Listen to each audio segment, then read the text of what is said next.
আসো বৌমা। বাবা, তোকে বিয়ে করে নিয়ে আসলাম, তুই বৌমার মুখটা একবারও দেখলি না। এবার অন্তত বৌমার মুখটা দেখ। না মা, তোমরা পছন্দ করে নিয়ে আসছো না, তোমার পছন্দ মানে আমার পছন্দ, আর মুখ দেখতে হবে না।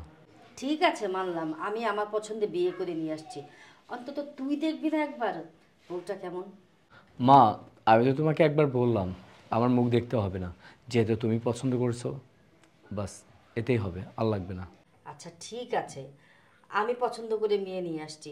আমি যখন পাত্রী দেখতে গেলাম তখনও তুই গেলি না, আবার বিয়ে যখন করালাম তখনও মেয়েটাকে দেখলি না।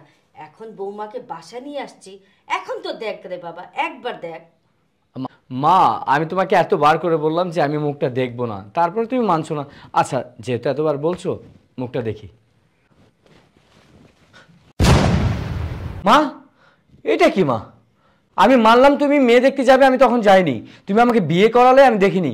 কারণ হচ্ছে আমি তোমাকে বিশ্বাস করতাম, আমি জানতাম আমার মা আমার জন্য ভালো মেয়ে আনবে। কিন্তু মা, এই এই কালো ভূত এটা কোথা থেকে নিয়ে আসলে? হ্যাঁ বলো, কোথা থেকে নিয়ে আসলে এটা? বাবা তুই এটা কি বললি? মেয়েটা কালো হলে কি হবে, কিন্তু ওর গুণ আছে অনেক। মা, ওর গুণ দিয়ে আমি কি করব? গুণ দিয়ে কি পানি খাবো?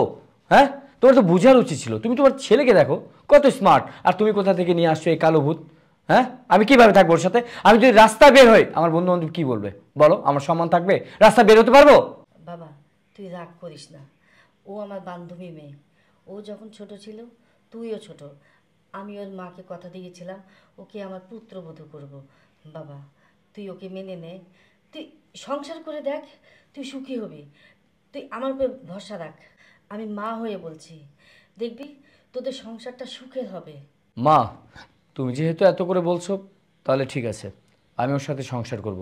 এই, আমি গেলাম, তুমি আসো।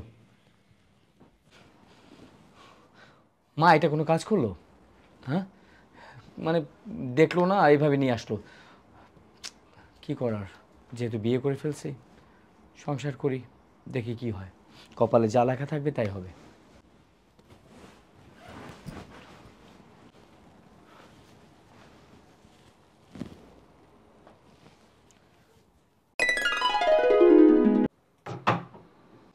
দাও, আমি তোমার শার্টের বোতাম লাগিয়ে দিই। ছাড়ো, আমি তোমাকে বলেছি আমার শার্টের বাটন লাগাও। হ্যাঁ, শোনো, আমার থেকে যত পারো দূরে থাকবে। এখন যাও এখান থেকে, যাও। কিরে মা, তোর মনটা খারাপ? না না মা, আমি ঠিক আছি। মা, আপনি সকালে নাস্তা করেছেন? হ্যাঁ আমি নাস্তা খেয়েছি, কিন্তু তোর মনটা খারাপ কেন বল তো আমাকে। না মা, তেমন কিছু না। আজকে সারাদিন আমার এমনিতেই মাথাটা কেমন ঝিমঝিম করছে। শোন মা, আমি তো মা, সব কিছু বুঝতে পারি। বুঝতে পেরেছি রাকিব তোর সাথে খারাপ ব্যবহার করছে, তোকে মেনে নিতে পারেনি এখনো। দেখ মা, সব কিছু আস্তে আস্তে ঠিক হয়ে যাবে। আমাদের ধৈর্য ধরতে হবে, ধৈর্যের ফল সবসময় মিষ্টি হয়। তুই দেখবি রাকিব একদিন তোর কাছে ফিরে আসবে। হ্যাঁ মা, তাই যেন হয়। আমি শুধু এতটুকুই চাই।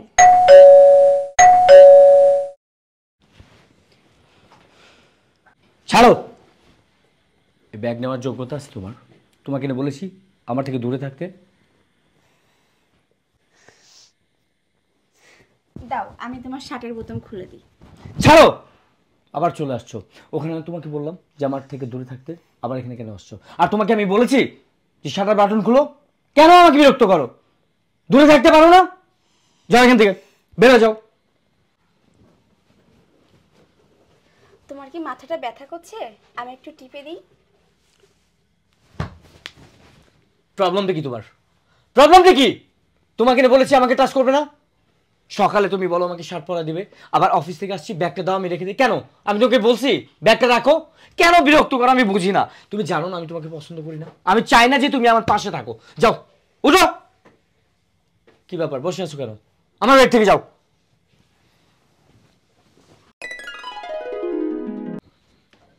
দাঁড়াও, তুমি যে তোমার ব্যাগটা ফেলে রেখে যাচ্ছ, তোমার কি খেয়াল আছে এই ব্যাগে হয়তো বা তোমার অনেক গুরুত্বপূর্ণ কাগজপত্র আছে?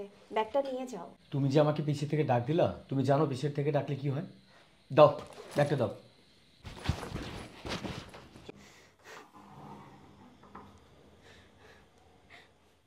সত্যি কি আল্লাহ আমার কপালে এই লেখা ছিল? তবেও তোমার উপর ভরসা, দেখি কি হয়। ও বন্ধু, তুই আয়, বস। হ্যাঁ বন্ধু, তুই কেমন আছিস বল? এই তো আছি কোনো মতে। আচ্ছা, বাই দ্য ওয়ে, তুই বল তো, তুই কিনা বিয়ে করেছিস? তো মিষ্টি কোথায়? মিষ্টি তো খাওয়াবো, তার আগে বল তুইও তো বিয়ে করলি। এই ভাবি দেখতে কেমন রে? আমার বউ? আচ্ছা, আমার বউয়ের ব্যাপারে বাদ দে, আগে তোর বউয়ের ব্যাপারে বল, যে তোর বউ কেমন আছে। ছবিটা দেখা তো একটু। আর বলিস না বন্ধু, বাবা মায়ের অমতে সুন্দরী মেয়েকে বিয়ে করেছিলাম, কিন্তু ওর রূপ এত বেশি, এত সুন্দর যে সেই সুন্দরের অহংকারে বাবা মার দিকেও খেয়াল রাখে না আর আমাকেও ভালোবাসে না। সবসময় ওই ফেসবুক মেসেঞ্জারে বন্ধুদের সাথে চ্যাটিংয়ে আড্ডায় পড়ে থাকে, আর রাতে রাতে যায় নাইট ক্লাবে। এসব করে কেন জানিস? ওর চেহারা অনেক সুন্দর, আর এই সুন্দরের অহংকার থেকে এসব করে। আর আমার কোনো কেয়ার করে না, বাবা মারও কোনো খেয়াল রাখে না। আমি যদি একটা কথা বলি, কোনো জিনিস চাই, তাহলে বলে যে নিজে করে নাও, নিজে দেখে নাও, এরকম আর কি। দেশে সব কথা, সুন্দরী মেয়েকে বিয়ে করে আমার জীবনটাই একেবারে শেষ হয়ে যাচ্ছে। তার চেয়ে ভালো যদি বাবা মায়ের কথা মতো কুৎসিত কাউকে বিয়ে করে নিতাম, তাহলেও অনেক ভালো থাকতে পারতাম। লাইফে আসলে সুন্দর চেহারার দরকার না, সুন্দর একজন মনের মানুষ বেশি প্রয়োজন। কি বলিস? তোর সাথে এত কিছু ঘটছে, অথচ দেখ, আমি যাকে বিয়ে করছি ও একদম কালো কুৎসিত, কিন্তু সে আমার অনেক কেয়ার করে এবং আমার মায়েরও অনেক খেয়াল রাখে। মানে আমি চাওয়ার আগে সব কিছু আমার হাতে তুলে দেয়, আমি ওকে পাত্তা দিই না। এখন বুঝলাম আসলে আমার ভুল হয়েছে। ঠিক আছে, আজ আমি চললাম, কারণ আমার বইয়ের কাছে যেতে হবে, তার কাছে ক্ষমা চেতে হবে। আমি অনেক বড় অন্যায় করেছি। চল।